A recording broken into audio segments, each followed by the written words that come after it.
I'll tell you, I was not expecting to get a novella to read the first time I was on Nonprofits, but sure enough, you hit me with one. And this was a collection of articles about the Christian nationalist movement and the things that leaders and organizations did leading up to the insurrection of January 6th, and how much Christian symbolism was apparent on the 6th. And if anybody has seen any of the clips or any of the photographs, it's pretty obvious how much of this was there. And I want to note that Christian nationalism is not Christianity, but it uses the symbols of Christianity to create this hyper patriotism that's really toxic. I mean, obviously, because we've seen what it led up to on the 6th. Mm-hmm. And I, I took a real deep dive into this. It's been something I've been following for a while.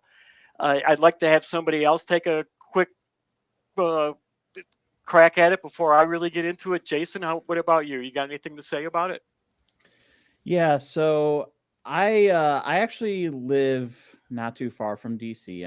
I am in Maryland, and I was actually on the road, one of the many roads going into DC, and again, we were in the middle of the pandemic, and I knew that the verification of the vote was happening, and I didn't really think too much of it.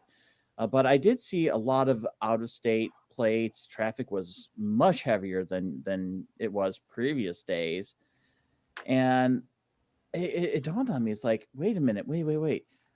I've been hearing that people want to go down to DC to do something, and there was a part of me that I'm just like, what if I just turned this wheel, just wrenched it over, and caused a massive car pile up all the way back. How much would I be saving and all that? And it wasn't until hours later when I saw the first news reports, where I saw a government building that I was working next to in full lockdown. I'm like, okay, I'm going to leave early before this turns into an even bigger thing, because I'm too close to this. I'm too close to this. So I was scared. I was absolutely scared that day. They erected a damn gallows on the mall. Yep. What did people think was happening? Yeah. And the sheer denial, the sheer, oh, it wasn't us.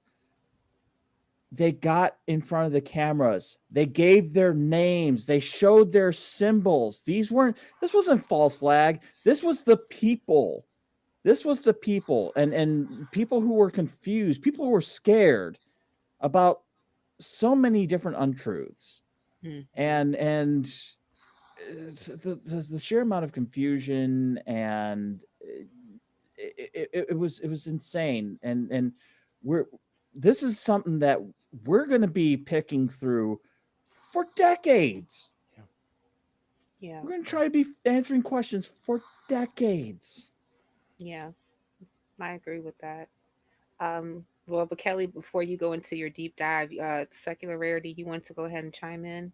Yeah, I'll be quick, because I think I think Jason's story and Kelly's deep dive and Cynthia has a lot of fantastic stuff. I'm just gonna really take the opportunity to say to all the viewers out there, I mean, we often tell you about the articles beforehand. We they get posted Fridays, and we often say, hey, don't take our word for it. Let me seriously tell you, take some time. It's a big document, but it is worth it. There are some of the best individuals out there writing on this, and it was a fantastic chance for us to show what we can do as non-religious and religious organizations when we really give a shit about making sure our country functions for all of its citizens. Because this was a joint effort. Right. And again, just read it. take the time. It may take a little bit longer than some of our other articles, but it is Mm. so worth it. Yeah, I totally agree. And it was actually a joint effort between theist and non-theist to actually Mhm. put together a, a exhaustive content concerning Christian nationalism and the correlation to what led up to the insurrection on January the 6th. It was actually two entities that worked together. It was the Baptist Joint Committee for Religious Liberty and our friends at the Freedom from Religion Foundation, also Christians Against Christian Nationalism. And they even did a talk. I even watched it because I get newsletters and information from the Freedom from Religion Foundation, where they brought different writers that put together the articles to give their takes on it. And that link will also be in the show notes. It's about a little bit over an hour, but it's really good, and I definitely would encourage everybody to watch it. But I'm going to go ahead and pass this back on to Kelly so that you can go ahead and give us some splaining. You got some splaining to do, I got some Kelly. splaining to do, huh? You do. You do. Well, I Well, really, those other guys have some splaining to do, but yeah, right. They're the Oh, ones who really need to be splaining stuff. true. It, our Andrew Seidel wrote two of the sections of this. I'm a big fan of Andrew's, so I really got into it. And one of the things I didn't realize beforehand, before I read this article, is that there had been a, a, a rally called the Let the Church Roar rally. And Andrew wrote about it as if it was a 1 day event. And I started taking a deep dive into it, and I read several blogs that were written by people who were part of these events. And this wasn't just a single day event. The Mhm. Let the Church Roar rally went on for almost 3 weeks, and they had a lot of there was a lot of Proud Boys are out there protecting them from the people. And every day they marched on the Capitol building. Every single day they got together, 150 to 200 people every day, more on the weekends, and marched straight through the wall to the Capitol in a very militaristic way. So this was sort of like uh, rehearsals for January 6th, even though it was just a small handful of people compared to January 6th. And it makes you wonder if these were the people who were really leading the crowd. And I can't say that they were, but they were actually, there were people out there being groomed to do this. Um, the Million MAGA March was another thing that led up to this. And there was a lot, again, this was not a religious thing like the Let the Church Roar March, but again, we had all this Christian symbolism that was involved in it. We had the Proud Boys out there again, the Three Percenters that had to protect the marchers, right? Because we're going to have the BLM protesters were going to come and harass them, or Mhm. at least they thought it, or at least they claimed. I don't know where they ever got those ideas Or at. Antifa. Yes, and I was going to mention them next. It was Hmm. BLM and Antifa who was doing it all, and they had to be on their guard. Hmm. And there was a lot of televangelists on TV who were really supporting this thing. I think you mentioned Rick Wiles or Greg Locke, and Rick Wiles. I, his name is escaping me right now. The guy with the laugh, ha ha ha ha. When Copeland, he's I think, right? That's Yes, Copeland. Kenneth Yeah. Copeland. Thank you Kenneth Yeah. very Copeland. much. Yeah. Yeah. I both my He's brain cells got stuck together for a second. But there was this big push amongst Christian people to delegitimize this election, as if God wanted Trump to be the president. And I have to wonder, is the American electorate that powerful that they can't beat God? I was really surprised at the idea that they really thought that somehow God had been cheated and by letting Biden win this election. And sure enough, they did feel that way, and they really, really, really pushed it. Hmm. They And still feel that way. Yeah, yes, they yes, do. they do. Right, Yeah, they really do. this sentiment has not left the land at all.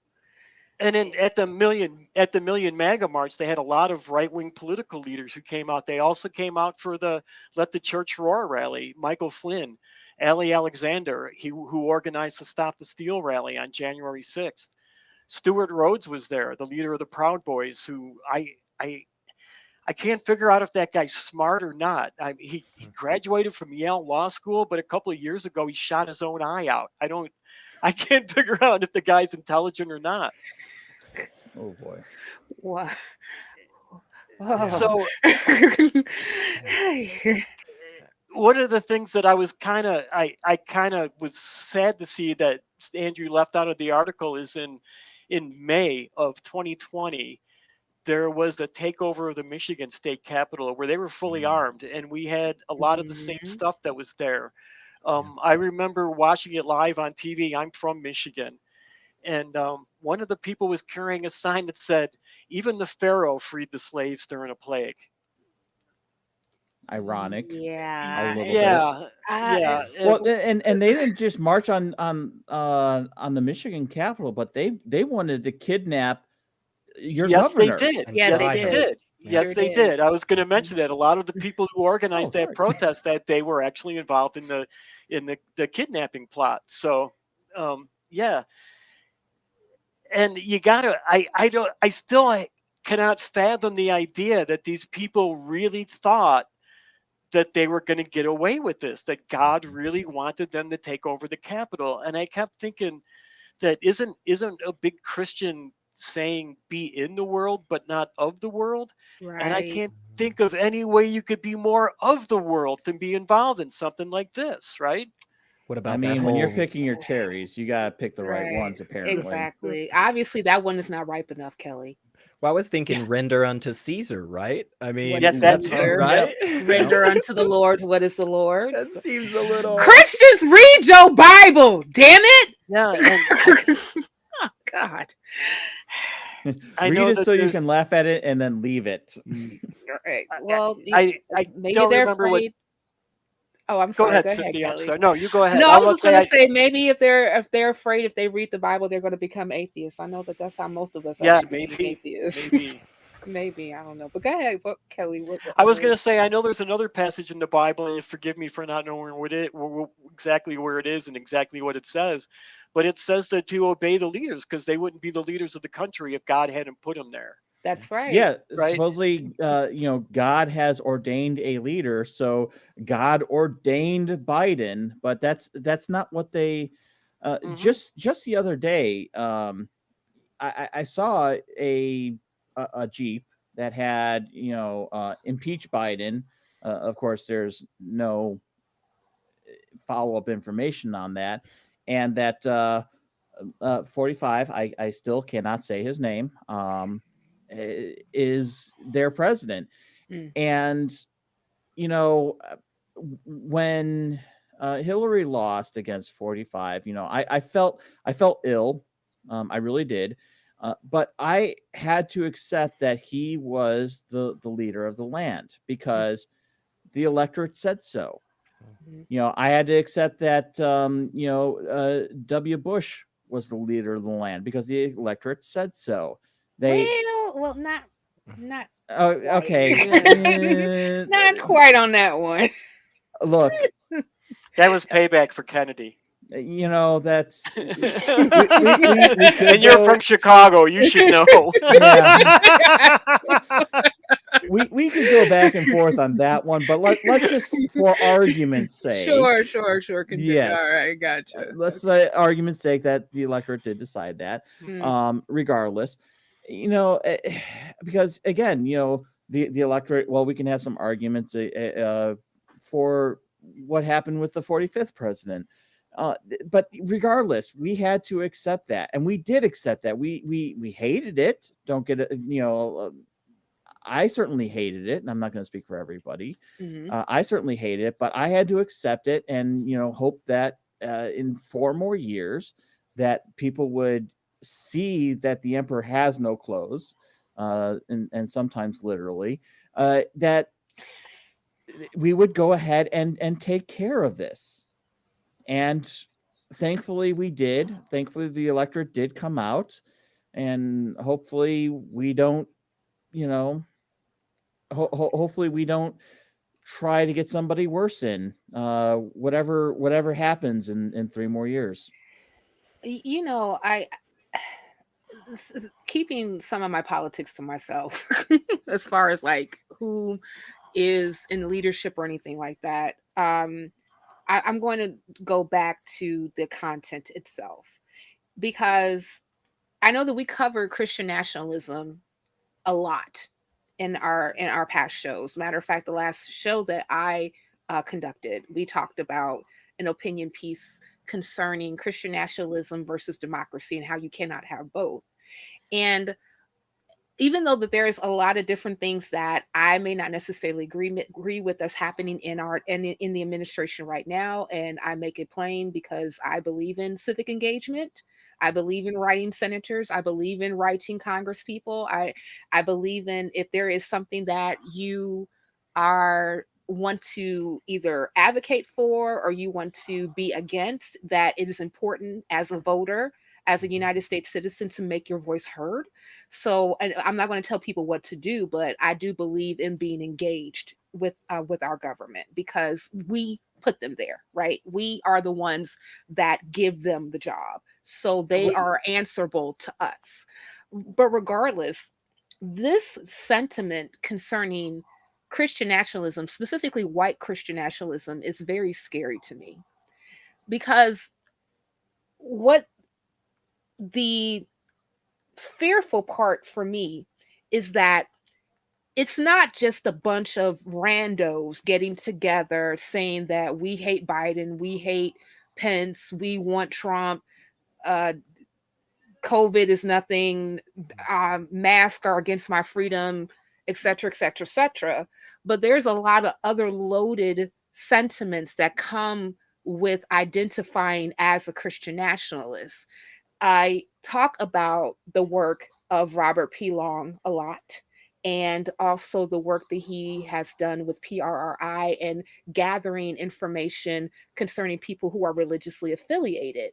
And what he has gathered, and also some of the work that even Andrew Whitehead and Samuel Perry have done, and some of the other ones who were contributors to this work, is that they really were able to capture some of the ideas that Christian nationalists have. Like, a lot of them believe, like you all mentioned, that Biden is not the president. Trump is. A lot of them have a tendency to have racist viewpoints. A lot of them are people who believe that women should not have control over their bodies. A lot of them believe that teaching critical race theory, which is not being taught in schools, I say that every show, is dangerous,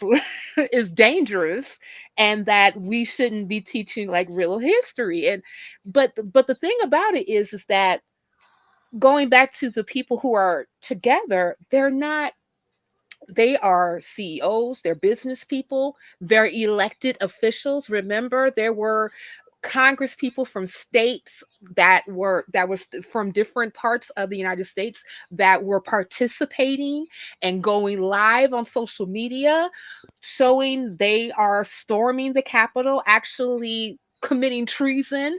But some of them kept their jobs and some of them didn't.